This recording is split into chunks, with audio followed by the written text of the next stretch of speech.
Hello children, in this session I have changed the topic from grammar to literature. Grammar will be continued later.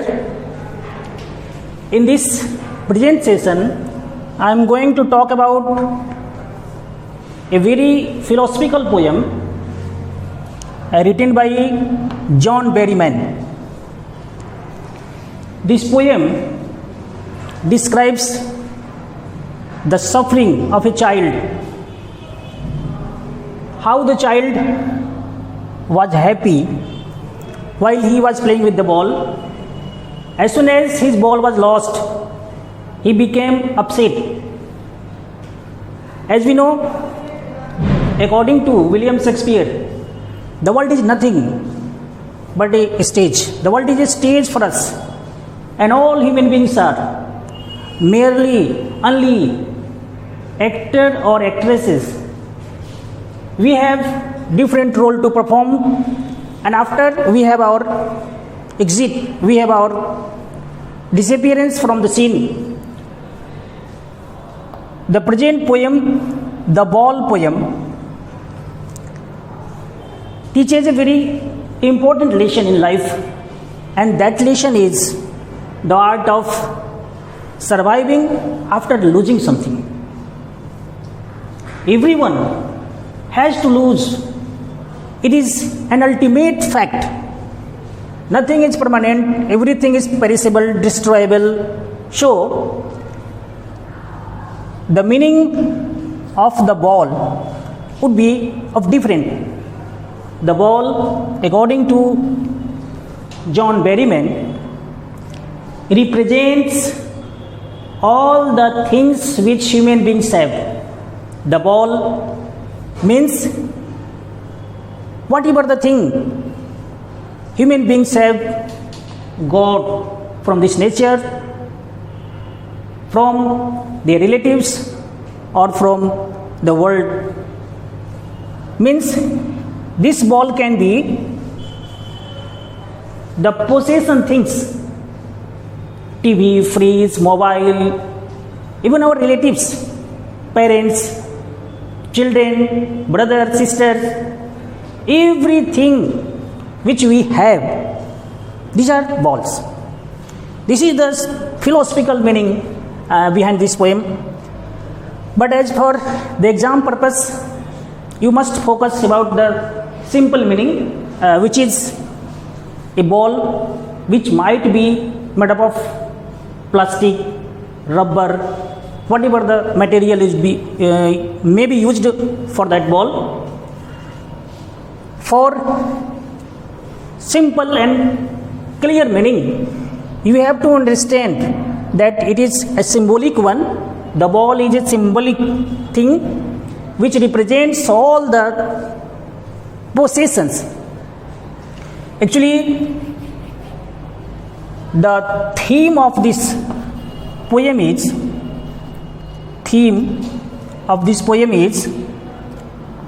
loss is sure in life, and every individual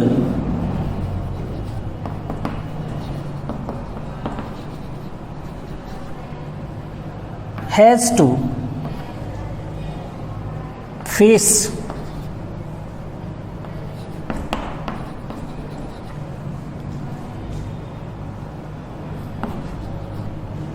and try to stand in life even after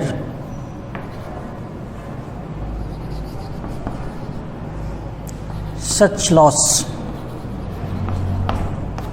Since no one can escape loss, loss is sure in our life. Loss is certain. It will happen. And every individual has to face it. Every individual has to face it and try to stand in life even after such loss. This is the sum and substance We can't escape loss. It is sure to happen. Now we have to discuss this poem stanza by stanza. But first of all, I have mentioned some of the difficult words here. Like the first word is merrily. Merrily means happily. Merrily, it is the word given in the stanza. Merrily, happily. Prasannata purvak. Bouncing. Bouncing here means jumping. As the ball is tossed on the floor, it bounces back. Ultimate. Ultimate means final. Means final means antim. Grief. Grief means sorrow. Rigid, which is the word here, hard. The meaning of the rigid is here hard. Like our constitution is both flexible and rigid. हमारा संविधान लचीला भी है और कठोर भी है. तो here rigid means hard, means कठोर. Trembling. Trembling means shaking. He is shaking with fear. Shaking means कांपना. Harbor. Port. Port.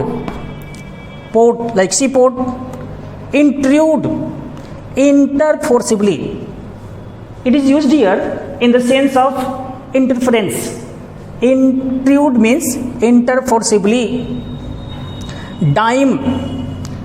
The dime in the poem is used for coin, money. Disparate. Disparate means sad. And last one is epistemology, which means nature. Nature of loss. This poem deals about nature of loss. The loss is inevitable. We can't escape it.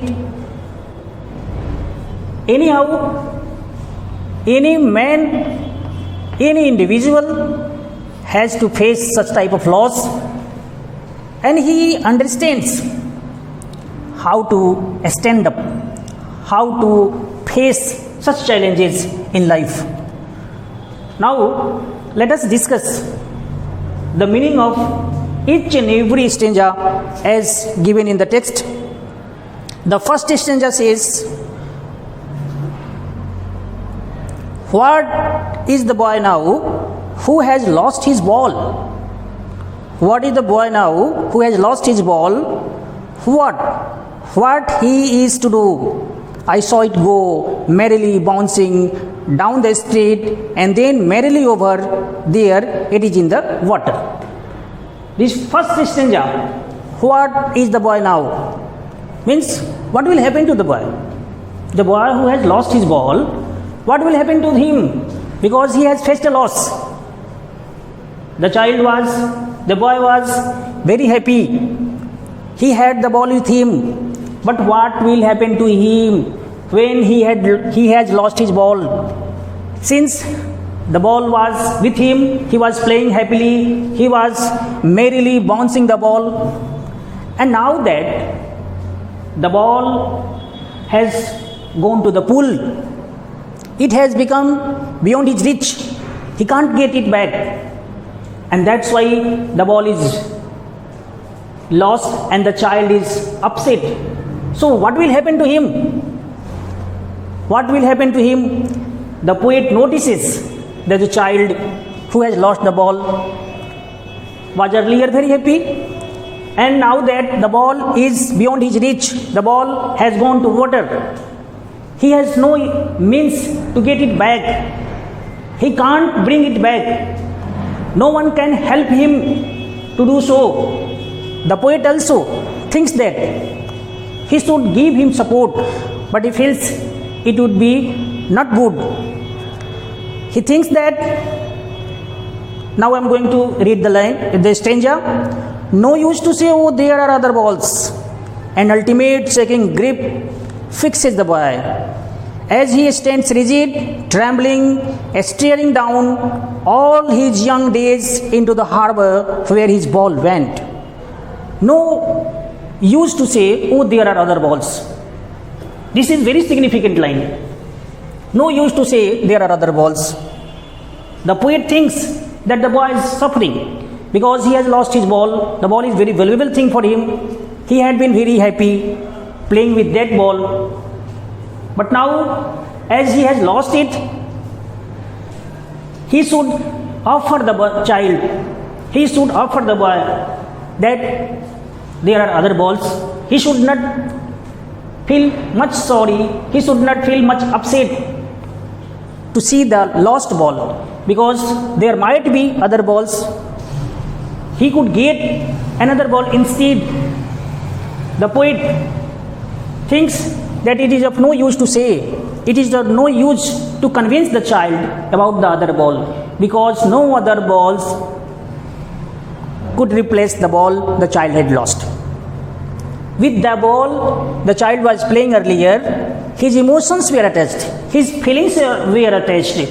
That was very significant thing for him. It was the most treasured possession for him. That's why he liked the ball very much, and with the lost ball, his attachment, his feelings, his love were associated.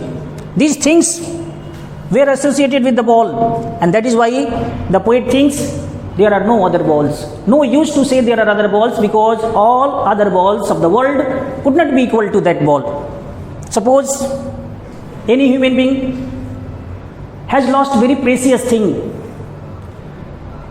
In case if anyone loses his family member, can it be bring back?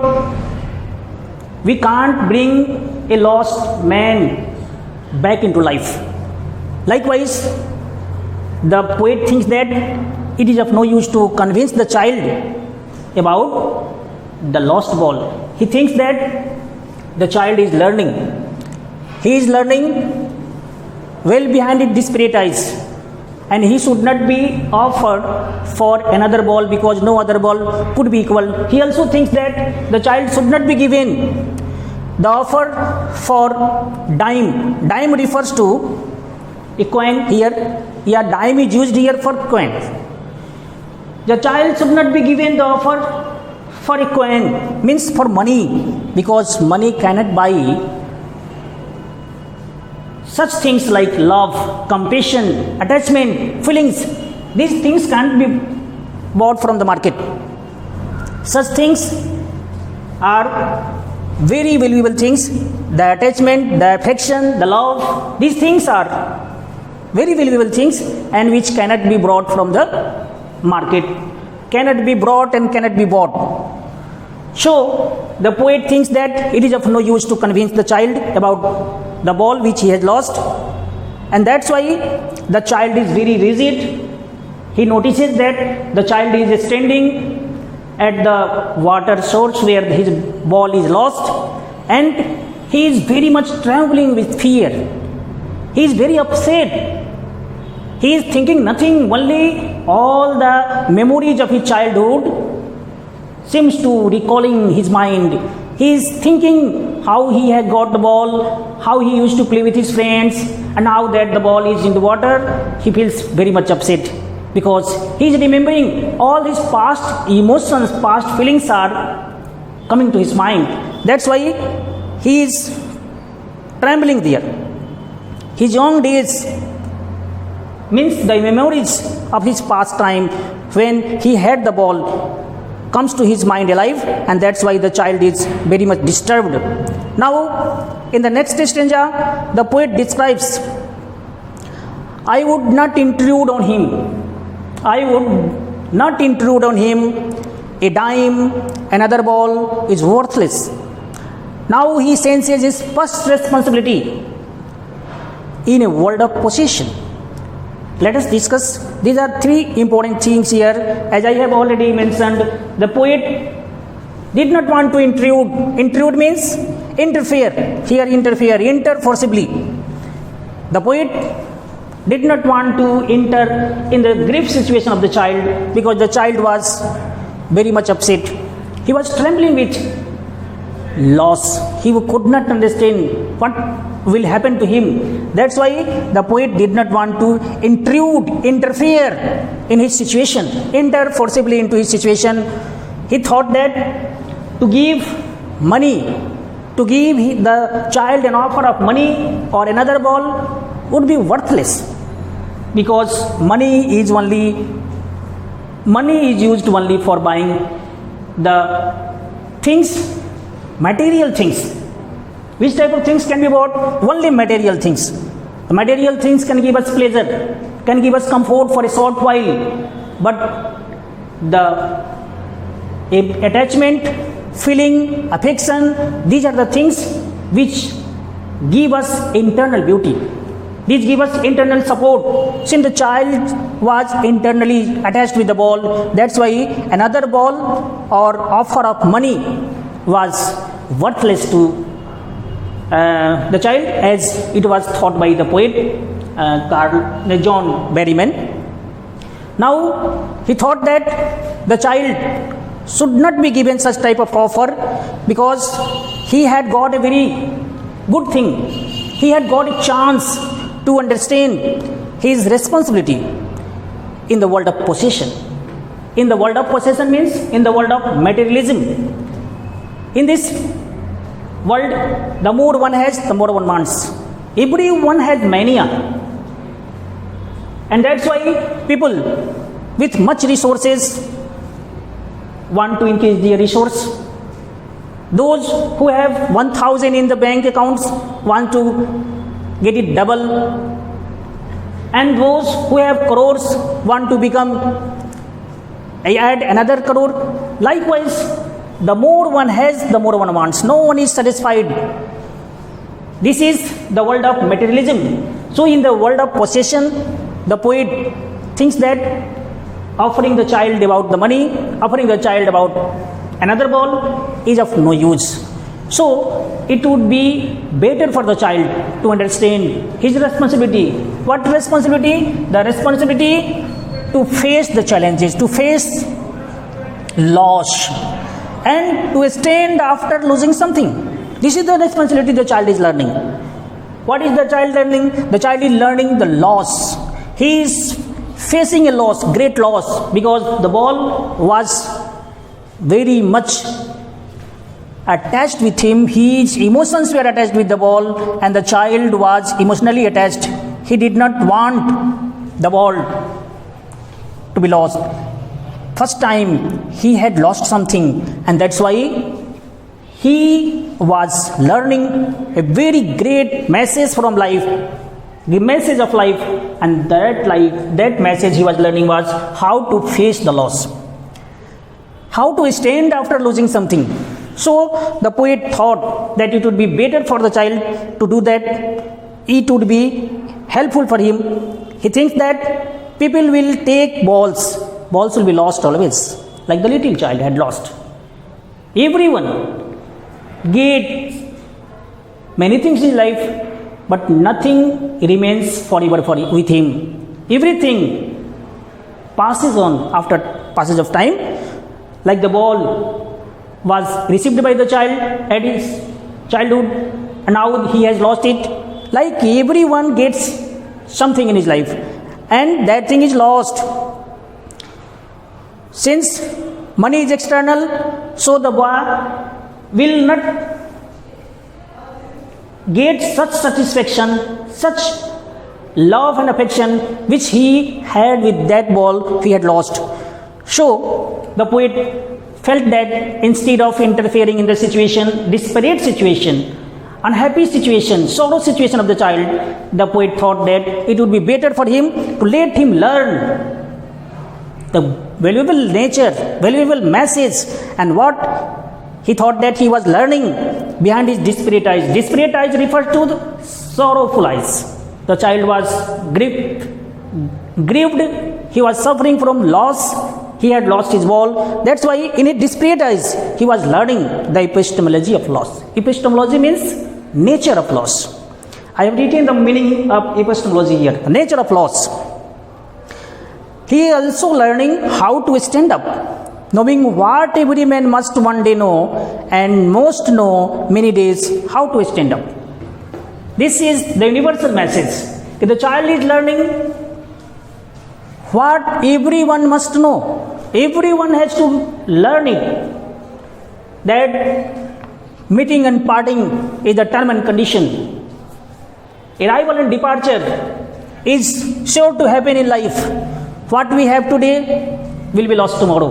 Everyone learns this message. Everyone learns it. Nothing is permanent. You can think about the political situation. We can think about each and every situation. What is today with us will be lost. And after that, we have to adjust ourselves. We have to learn that it is the term and condition. And those persons who understand that as trees bear fruits, after the fruit becomes ripe, it falls down. The tree never shows sorrow after the fall of the fruit, because the fruit has got its chance to be plucked from the branches of the tree. Likewise, everything has a time duration with us, and after that time or duration, that thing will be lost with us, that thing will be separated from us.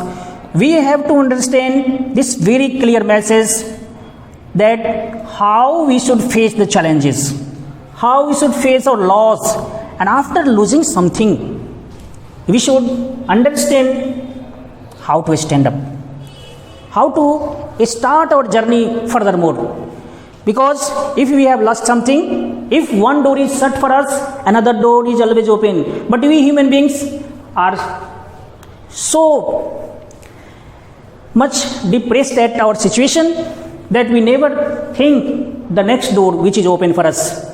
This message, this is a clear message for each and every youngsters, especially for the students, that we should never say die. We should never say die. Means हार नहीं मानना. Never say die. This is the motto, or this is the mantra of this poem. We should never be upset at any situation. We may take the example of examination. If in the first attempt one is not selected, one has got poor marks, he should not be disappointed. He should start once more. He should use another strategy to get better marks in the next time. So this is the clear message about the loss, about losing something. So loss is inevitable, and it is sure to happen. We must learn how to face loss, and then after how to stand as the child after losing the ball was learning how to face loss and how to live after losing something, as every individual learns in his life. Now, I think you may have got the message of this poem. If any student may have any doubt concerning this, you can ask the question related to this. I would like to think that children would have got the clear-cut message. You should go through the textual exercises. Besides, there are many questions which may be asked, like meanings, name of poem and poet.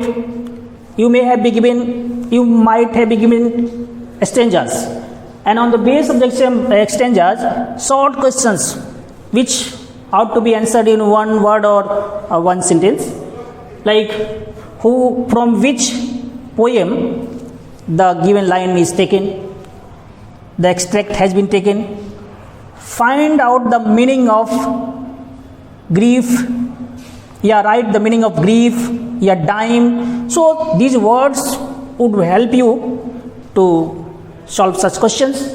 You must learn by heart the name of poem and its poet. because you may be asked to answer such question like identify the poem and its poet. Besides, you may be asked a rhyme scheme.